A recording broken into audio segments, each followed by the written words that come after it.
I'm sorry. I apologize. Because throughout a long-ass baseball season, and it is a long-ass season, Teague. Yes, it is, especially a long postseason, doing 5.5-hour shows and watching. Who's this guy out here again? I don't know who you're talking about. Michael Kopech. Oh, Michael Kopech. Michael Kopech grounding the field and just rubbing it in that the Dodgers are up 3-0 right now. Yeah. Makes you want to go down there and, like, punch him in the face. Have some words with him. But the problem is he's built like an offensive tackle, so I want nothing to do with him. And he also has a 0 ERA, or close to a 0 ERA till last night. But all year long, when the Yankees had their good moments and their bad moments, there's that little devil inside of you who says, yeah, but come October will they hit? Mm-hmm. And it's always there. And I always find it annoying because you can't hit in October when it's May. You can't hit in October when it's July. But despite the Yankees leading the American League by a lot in runs scored, it wasn't even close. This was always in the back of your mind. That come October, when it matters the most, it's going to be a replay of 2022. It's going to be a replay of the ALCS of 2017. It's going to be a replay of the Division Series of 2018. Whatever example you want to give, in the back of your mind, you worried about it. And as we sit here today, and the Yankees are going to try to avoid a full-fledged debacle, Tiki, it's the same crap in a different year with different pieces. Yeah. They don't hit in October. I mean, so it's too hard to try to dissect every single player and wonder why every player in critical moments and heightened moments and important moments aren't performing. And so what we talked about yesterday, I can't help but go back because that's an overarching theme that persisted throughout the season, and now it's rearing its ugly head right here in October and in the World Series. And that is this sense of we're going to be all right. We don't have to play urgent. We're a better team than everybody. We'll be fine. We can flip the switch when it matters most. But the problem is it is really, really hard to flip the switch. There's maybe one person in the history of sport that can do it. His name is Michael Jordan, right? Whatever the circumstances, he was sick, he was tired, he was whatever, he could flip the switch and be dominant in moments that mattered the most. This Yankee team can't do that. And so I can't help but keep blaming Aaron Boone for creating this sense of calm and we'll be okay and why are you worried? Don't get mad. And you never heard any emotion or urgency or yelling or screaming or get your ass in order or I'm sitting you down if you don't perform. And I played sport at a high level for a long time. You can't just flip the switch. Right. It doesn't work. Yeah. And so I'm not surprised that we're sitting here at Yankee Stadium behind home plate. It is gorgeous. It should be an unbelievable atmosphere. But I guarantee you, just like yesterday afternoon, yesterday evening, it's going to be dead as hell in here. Why? Because nobody has belief. Yeah. Nobody believes that this thing can happen. And it might start in the clubhouse. That's the biggest problem with this Yankee team is they don't have an urgency. And it frustrates you because they think they can turn it on. And it doesn't work that way in sport. It doesn't work that way in life. Especially not in sports in a high-leverage positions where the Dodgers and their stars are playing like they're supposed to. The Yankees and their stars are not, period. No, and I think you're right. And, you go back to last night. I understand that when Freddie Freeman takes a 1-2 fastball and deposits it in the right field seats, it feels like a punch in the stomach. Mm-hmm. But the reality is you're down 2-0. Right. It's not the end of the world. Right. Hey, we'll worry about it in the ninth inning. We'll score in the ninth inning. But right? What the hell is that? But that's, to me, where this game was lost. This game was lost in the bottom of the first inning.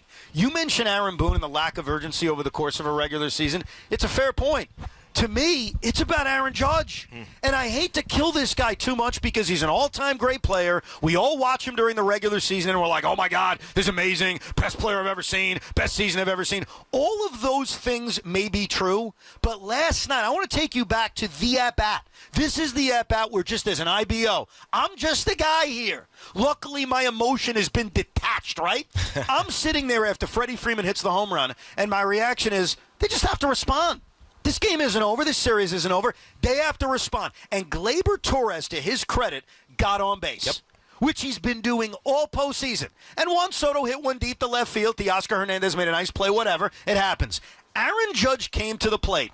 And I turned to my wife, who couldn't give two craps about what's going on in this World Series.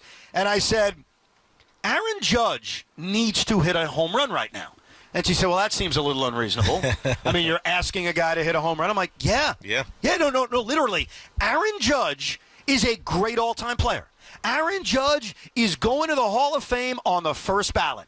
Aaron Judge, more than anybody else, needs to get a pitch from a Walker Buehler who, I'm sorry, ain't that good. This isn't 3 years ago. Well, his last 2 starts he has been. Yeah, well, maybe his opponents have something to do with it. That's a good point. Aaron Judge needed to park one over the Jersey Mike sign. And when he struck out, the air in this building, the air of belief that I think any Yankee fan had, it was dead. So I get your point about the manager and setting the tone during the season. Touche.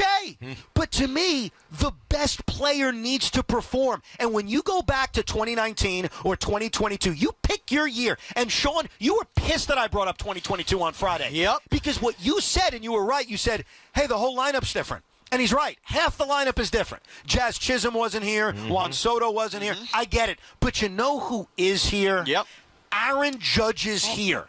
And until this changes with him, it feels like we're watching the same movie we watched 2 years ago and 5 years ago. And even though, to quote Joe Beningo, you could change the players, you could change the lineup, you could even change the manager if you want to go back between 17 to the changes beyond after that from Girardi to Boone. Here's the constant. Here's the thing that doesn't change. This slugger needs to show up.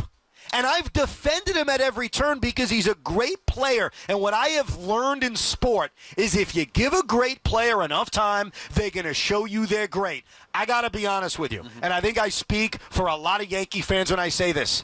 I'm tired of waiting. It's Game 4 of the World Series. And you don't even necessarily care. You're not even a fan, but look, you just want to see greatness. I'm being an IBO right now. And by the way, that's one of the things I do. I can get rid of fandom for a minute. Yeah. I want to see greatness. Sure. And I don't mind greatness. Like watching Freddie Freeman, I'm like, that dude is that dude is great. And he's hurt. And he's hurt, but he's hit 5 consecutive home runs in games, and going back to last time they were in the World Series, it's unbelievable. We use the word great a lot with athletes, and it's true. Aaron Judge is a great player. He's not an immortal player. And I think that's what this World Series has showed me and changed me. Look, whether it's hearing the stories from my dad, your dad, about Thurman Munson, whether it's seeing Derek Jeter, whether it's seeing Mark freaking Messier in 94. Tiki, you're an athlete, you've been around. When teams are down and they're facing resiliency, you turn towards your leaders, your captains, to follow the charge. And right now, the Yankees captain that was given to him because he was a homegrown player that hit a lot of home runs and got a high-paid contract is not acting like a captain where the team should follow their lead. Well, he's not performing, and here's what's crazy. Not performing. He doesn't even look emotional out there. Well, I don't want to kill him for the way he looks or the way it's perceived. I think he cares. I just think he didn't care. I just think he's not performing, and he got here. Forget about who they beat, because I think that's a bunch of crap. And I'm so sick of hearing about who they beat. It doesn't matter who they beat. They're in the World Series. So ask yourself, how'd they get here? And don't give me this answer, they beat bad teams. They beat the best teams that they were forced to face in the American League. You think the Orioles were so good? They got beat by the Royals, and the Yankees took care of them. You think the Astros are so good? Well, guess what? The Tigers took care of them, and then Cleveland took care of them. Aaron Judge got here because his teammates stepped up and carried his carcass to the World Series. Can't do that for 3 rounds. And so when you get to the World Series, this was the moment, this is the time where the best player in the sport needs to perform.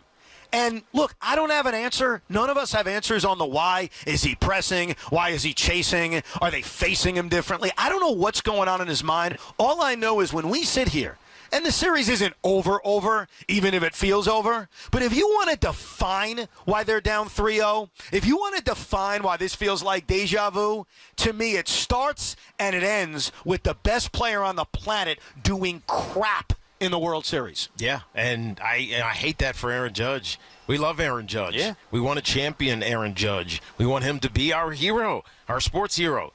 And he's been given many opportunities to do so in the postseason, and it's the same result over and over and over and over again. And so at what point do you just stop trusting him? And, I mean, honestly, they got this far, and it wasn't they weren't trusting Aaron Judge, but everybody else was doing their part. Right. Juan Soto was doing his part, and Glaber was, and obviously the bullpen for a large part was. The rotation to an extent, they were. The one guy who was not was Aaron Judge. And when you, it just hurts you to say that, because you say it and you just, like, you want to, like, yeah, but this is going on. Yeah, but he's got this going on. You can't. No more excuses. You can't. There's none left. And you know what makes it really tough, Take? Baseball's a long season, but we enjoy greatness, like you said. Mm-hmm. Aaron Judge has put together two of the greatest seasons we've ever seen. And I feel like if he does that again, we're all going to watch it. Nobody cares about the regular seasons anymore with him. No, we really don't. You can't. He could hit 80 next year. I wouldn't care. Right, because it doesn't matter. No, you're right. That's the point. Like, I think we're going to roll our eyes. Yeah. I think Aaron Judge is going to have another MVP season, and we're all going to say, okay, great, what'd you do in October? And what sucks for him is that next June, you can't perform in October. No. It's June, right? There's nothing you can do, but he's missing this opportunity. And here's the other thing I'm pissed off at Aaron Judge about. He made my guy John Sterling struggle last night. And I defend John Sterling completely. You want to know why? I didn't hear it. Because we are desperate, whether you're a Yankee fan or you're an IBO, to watch Aaron Judge break out. So when Aaron Judge comes to the plate in the fourth inning and he swings at the first pitch, we were all John Sterling. Take a listen. And the breaking ball, there it goes. Deep left center field, and Teoscar is there to make the catch. Oh, did I get fooled on that? What with that swing and the ball majestically going to left field, Susan, I actually thought it was going to be out, and it wasn't close. Let's see where there was a high cutter, and he really did get some good wood under it, but it looked obviously like it was off the end of the bat. And maybe I'm looking to see if the flags pull that. No, flag's blowing in a little bit. You know what that is? That's not John making a mistake, ladies and gentlemen. That's us all willing Aaron Judge to doing something that right now he can't do. Because, honestly, I'm not playing this to mock my guy John. I thought the same thing. I'm sitting there at home watching the game, and off the swing, I got out of my chair. I did an all rise. I rose up and said, there you go. Some bitch is finally going to do something. Welcome to the World Series. And it went nowhere. And it went nowhere not because we're all idiots. It went nowhere not because we were all fooled. It went nowhere because we are all waiting for this man, this great player, this great human being, this great ambassador to the sport. We're all waiting to watch him perform his greatness. And I'm afraid, Tiki, we're going to be waiting all winter long, and it's not happening. And this is the common denominator between 2022 and 2024 and 2019 and 2017. You could change everything else. They fall flat on their face offensively, and the constant is that the leader of the falling flat on your face is Aaron Judge. It's hard to look anywhere else. Remember when Loogie cautioned everybody not to make vacation plans in October and we listened? Yes. Hope you didn't. Save your time off, save your money, make your vacation plans for Tampa in March, because that's the next time you're going to see Aaron Judge do anything worth a damn. So you've given up. I haven't given up on the Yankees. I've given up on Aaron Judge. Well, but aren't they almost connected in a way? They should be. They should be. But maybe shame on me for still believing in this NY on the hat and this logo and Juan Soto and Giancarlo Stanton, that this team isn't going to go out like a bunch of stiffs tonight. Shame on me for believing that, but I do believe that. I believe they're going to fight tonight. I've lost belief in Aaron Judge, and I don't know how you get it back. Yeah, that's a hard one, too, because, look, he's not going to be booed when he gets introduced, but he's going to be booed when he does when he strikes out. You're not sitting with me tonight. No. He's great. It's just that he creates one of the hardest fan emotions I can think of in a long time, because he's here for his career. He's going to be a lifelong Yankee. We know this. He's fantastic. He's going to win MVP. Oh, we don't might win hate another him. one. You don't hate him at all, but you just want him to be the star. You want him to be, I don't know, you want him to be the hero, and he's not. And I don't want to say, is it unfair to put it all on one guy? Well, yeah. But that's kind of what you thrive and live for. It's what you want. And I bet Aaron Judge wants to be the hero. He just can't right now. But you're saying something that's, I think, channeling Yankee fan irritation. Sure, we want him to be the hero. But you also don't have to be the hero. Not everything has to be sit back and hope Aaron Judge a 3-run By the way, homer. I'm not even talking about hitting a 3-run homer. Yeah, I'm just saying. I'm talking about he hit 300. Right, exactly. Right? Just be a solid contact hitter. He's not even doing that. It's not like that's the problem. Hit 210 and hit 58 home runs. Right. He hit 300. Right. Three plus. He is 1 for 12 with 7 strikeouts in the World Series. He's hitting .083. He's slugging .083. This on the heels of an ALCS in which he hit 167. This on the heels of a division series where he hit 154. This on the heels of an ALCS in 2022 defined by a pathetic offensive performance and the embarrassment of a sweep at the hands of the Houston Astros in which he hit .063. And Yankee fans, I want you to understand something, and maybe you take this as confidence. Maybe you take this as things can change. Alex Rodriguez got a lot of crap for the way he performed in October. Mm-hmm. Alex Rodriguez should make you blush for the performance of Aaron Judge over the last few years. My point is, Judge has been far worse for far longer.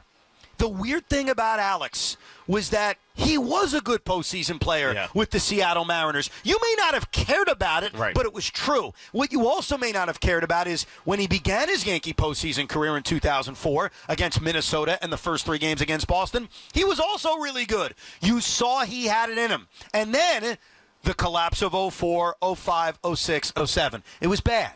And then what happened? In 2009, he carried a team to a championship. And to this day, and it's so unfair, but it's true. There's a banner in our studio. Right. You're right. I miss him so much. But to this day, there are still Yankee fans that when they think of Alex, think of him as coming up small in October. When the reality is he dwarfs what Aaron Judge has done. Oh. It's not even on the same planet.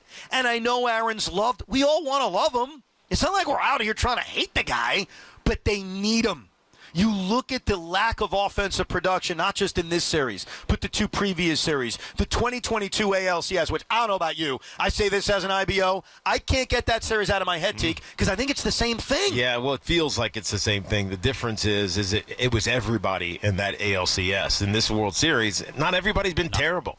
Yeah. Mostly everybody, though. This is worse than the ALCS of 2 years ago. It is, because it's the World Series. And that was the Astros, and you didn't have the expectations. This is a lineup with Juan Soto, Aaron Judge, and Giancarlo Stanton with better pitching, with a bullpen we like. With Glaber playing great in postseason. It's the World freaking Series, and you could go down with a sweep tonight. This is worse than getting swept by the Astros 2 years ago with Judge being silent. We'll get to your calls next, Yankee fans. 888-808-1019. We are live from Yankee Stadium. Giant fans, we got a lot to talk about that game last night as well. Coming up in the 3 o'clock hour, we address all of everything that came out of that Giant game between Brian Daboll, benching Tay Banks, throwing Daniel Jones under the bus, and the Giants. This is what annoyed me as an IFO. They got laughed at on national television, and that is something I'm used to as a football fan, and it doesn't go down nicely. We'll get to the Giants coming up in the 3 o'clock hour, and we'll, of course, get you set for Game 4 of the World Series.